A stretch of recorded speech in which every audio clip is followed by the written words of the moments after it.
नमस्कार मैत्रिणींनो, आज मी तुमच्यासाठी अशा काही किचन टिप्स घेऊन आलेली आहे ज्या स्वयंपाकघरात काम करणाऱ्या माझ्या सर्व मैत्रिणींसाठी खूप उपयोगी येतील। तर चला मग आपण आपल्या आजच्या व्हिडिओला सुरुवात करू। थंडी सुरू झालेली आहे आणि थंडीच्या दिवसात कडधान्यांना मोड यायला थोडा जास्तच वेळ लागतो, नाही का? मग थंडी जरी असली तरी सुद्धा कडधान्यांना झटपट मोड आणण्यासाठी काय करायला हवं? मटकीला असे लांब सडक मोड कसे येतात बघूयात। मटकीची भाजी आपण सर्वांनाच आवडते आणि ती वरचेवर आपल्या आहारातही असते। मग आता ही पहिल्यांदा मटकी सिलेक्ट करताना अगदी बारीक नाजूक मटकी सिलेक्ट करायची जी गावरान असते, म्हणजे त्याला चव येते। आता ही मटकी पहिल्यांदा स्वच्छ 2 ते 3 पाण्याने धुवून घ्यायची। धुतल्यानंतर ही मटकी कोमट पाण्यामध्ये भिजवायची। मटकी संपूर्ण बुडेल एवढंच पाणी टाकायचं। इथे वाफा येणारं अगदी गरम पाणी न घेता फक्त कोमट पाणी घ्यायचं, ज्यामध्ये आपण हात बुडवू शकतो। आता या डब्याला झाकण लावून 7 ते 8 तासासाठी ही मटकी भिजू द्यायची। 7 ते 8 तासानंतर जर पाहाल तर पहा मटकी छान फुगलेली आहे आणि छोटे छोटे कोंब त्यातून बाहेर आलेले आहेत। आता हे भिजवलेलं पाणी टाकून द्यायचं आणि कोमट पाण्यात पुन्हा एकदा 2 ते 3 वेळा मटकी स्वच्छ धुवून घ्यायची, म्हणजे मटकीला वास येत नाही। आता धुतल्यानंतर पहा माझ्याकडे अशा पद्धतीची एक चाळणी होती ज्याला छोटे छोटे होल आहेत, त्यावरती मी मटकी पसरवून घेतलेली आहे, म्हणजे संपूर्ण पाणी निथळलेलं आहे त्यातलं। आता ही चाळणी अशा एका भांड्यावर ठेवायची ज्यावरती व्यवस्थित बसेल। पहा तुम्हाला इथे दिसत असेल, बरोबर ही चाळणी या पातेल्यावरती बसलेली आहे आणि यावर एखादा जाडसर असा ओला कपडा जो आपण गरम पाण्यानेच ओला केलेला आहे तो झाकून ठेवायचा। जाड कपडा घेतलात तर तो जरा जास्त वेळ ओला राहील आणि हे भांड एखाद्या गरम ठिकाणी 12 ते 14 तासासाठी ठेवायचं। आता पहा इथे 14 तास झालेले आहेत। 14 तासानंतर मटकीला पहा इतके सुंदर मोड आलेले आहेत। पहा इथे चाळणीच्या खाली तुम्हाला दिसत असतील। पहा थंडीचे दिवस असूनही फक्त 14 तासांमध्ये मटकीला असे लांब सडक मोड आलेले आहेत। अशा पद्धतीने जर तुम्ही दरवेळी सेटअप करून ठेवाल तर अगदी कमी वेळेत भरपूर मोड या मटकीला येतील। मटकीप्रमाणेच इतरही कडधान्यांना अशाच पद्धतीने मोड येतात। नवीन स्वयंपाक शिकणाऱ्या माझ्या काही मैत्रिणींकडून मला अशी कमेंट आली होती की ताई दही लागलंय की नाही हे कसं चेक करायचं? कारण बऱ्याचदा काय होतं, थंडीच्या दिवसात दही लागण्याचा जो नॉर्मल पिरियड असतो तो वाढतो आणि मग आपल्या लवकर लक्षात येत नाही की हे दही लागलेलं आहे की नाही। तर दही लागलंय की नाही हे ओळखण्यासाठी अगदी छोट्याशा टिप्स आहेत। तर हे आहे माझं दह्याचं भांड। 7 ते 8 दिवसाच्या साईचं दही लावलेलं आहे मी यात। तर पहा माझं हे दही आता लागलेलं आहे। आता हे दही लागलेलं आहे हे कसं ओळखायचं? सगळ्यात पहिली ट्रिक आहे ती म्हणजे याचा कलर चेंज होतो। तर हे जे दुसरं भांड आहे त्यामध्ये नुसती साय आहे। तर पहा दोन्हीच्या कलरवरून तुमच्या लक्षात येत असेल, ज्या भांड्यात दही लागलेला आहे त्याचा कलर पिवळसर आहे आणि साईच्या भांड्याचा कलर पांढरा शुभ्र आहे। दुसरी ट्रिक, दही लागलं की याचा आंबट वास येतो पण फ्रेश साईचा वास मात्र येत नाही।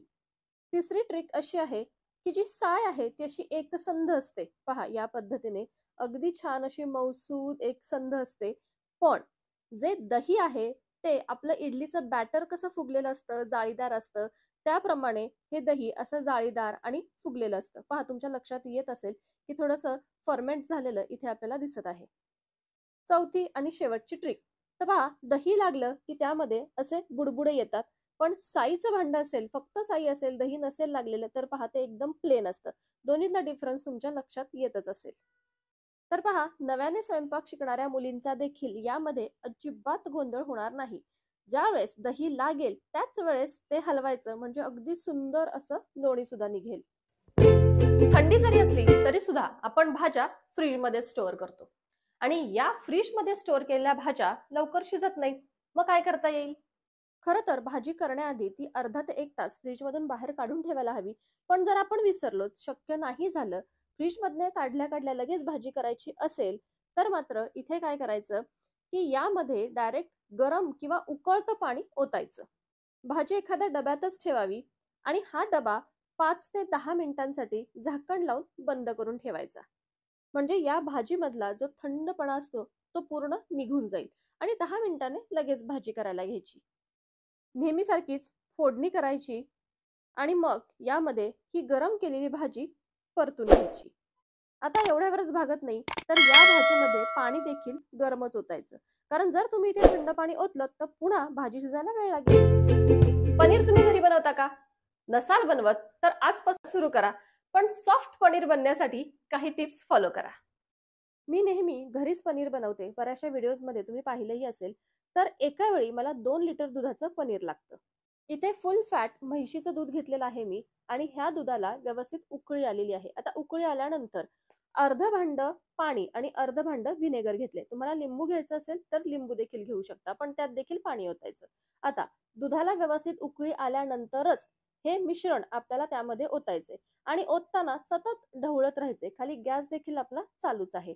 बरं, आता हे मिश्रण किती लागेल हे कसं ठरवायचं? तर पहा, हे पाणी आणि पनीर व्यवस्थित सेपरेट होतं। पाणी व्यवस्थित स्वच्छ दिसायला लागलं की मग समजायचं की दूध व्यवस्थित फाटलेलं आहे।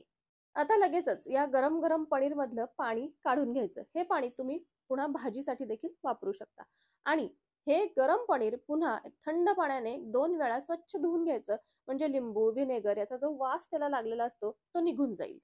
आता यातलं पाणी पूर्णपणे ड्रेन आउट करण्यासाठी मी अशी एक चाळणी घेतलेली आहे। त्यावरतीच हा जो रुमाल आहे ज्यामध्ये मी पनीर बांधलेला आहे तो असा घडी घालून ठेवणार आहे आणि त्याच्यावरती जड भांड म्हणजे माझा जड कुकर ठेवणार आहे। हा सेटअप तुम्ही तुमच्या पद्धतीने वेगवेगळा करू शकता। तुमच्याकडे सेपरेट पनीर तयार करायचं भांड असेल तर ते वापरा। तर आता हा जो सेटअप आहे तो फक्त अर्धा ते पाऊण तासासाठी ठेवायचा आहे आपल्याला, त्यापेक्षा जास्त नाही। जास्त वेळ ठेवाल तर या पनीर मधलं सगळं पाणी निघून जाईल आणि पनीर रबरासारखं होईल। त्यामुळे फक्त अर्धा ते पाऊण तास ठेवायचं आणि पहा तेवढ्या वेळातच अगदी छान सॉफ्ट असं जाळीदार आपलं पनीर तयार झालेलं आहे।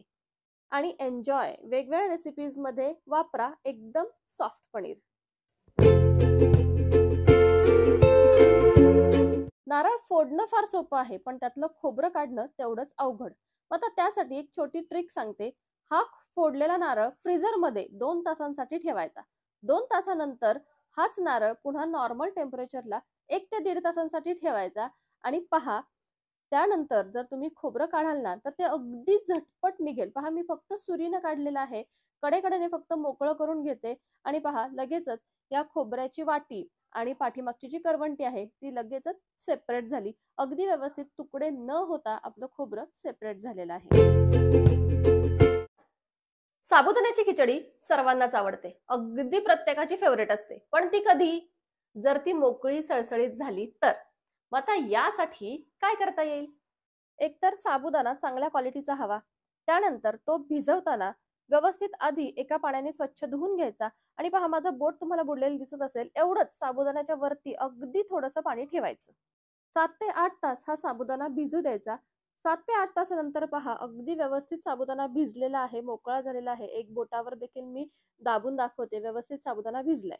आता खिचडी करताना देखील काही गोष्टी फॉलो करायच्यात। ते म्हणजे यामध्ये तुम्ही तेल घ्या किंवा तूप घ्या तुमच्या आवडीप्रमाणे आणि त्यामध्ये साबुदाणा टाकल्यानंतर हे तेल व्यवस्थित संपूर्ण साबुदाण्याला लागायला हवं। म्हणजे अगदी ओबडधोबड अशी कशीही मिक्स करायची नाही, तर व्यवस्थित मिक्स करायची जेणेकरून हे तेल व्यवस्थित लागेल। आणि शेंगदाण्याचा कूट थोडासा जाडसर वापरायचा, एकदम बारीक फाईन पावडर करायची नाही। तुम्हाला यामध्ये शेंगदाण्याचे दाणे सुद्धा दिसत असतील तर एवढा, आणि 2 वाटी साबुदाणा असेल तर 2 वाटी दाण्याचा कूट यामध्ये मिक्स करायचा।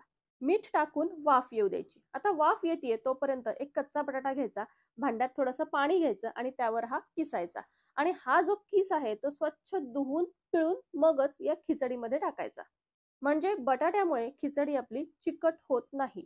यानंतर पुन्हा 5 मिनिटाची झाकण ठेवून वाफ येऊ द्यायची, म्हणजे बटाटा देखील व्यवस्थित शिजेल। आता पहा आपली खिचडी या पद्धतीने केल्यामुळे अगदी मोकळी सळसळीत झालेली आहे, एकही दाणा चिकटलेला नाहीये आणि बटाट्याचा जो किस आहे तो देखील व्यवस्थित शिजलेला आहे। तर मग मैत्रिणींनो, अगदी रोज उपयोगी येणाऱ्या अशा साध्या सोप्या आजच्या आपल्या किचन टिप्स होत्या।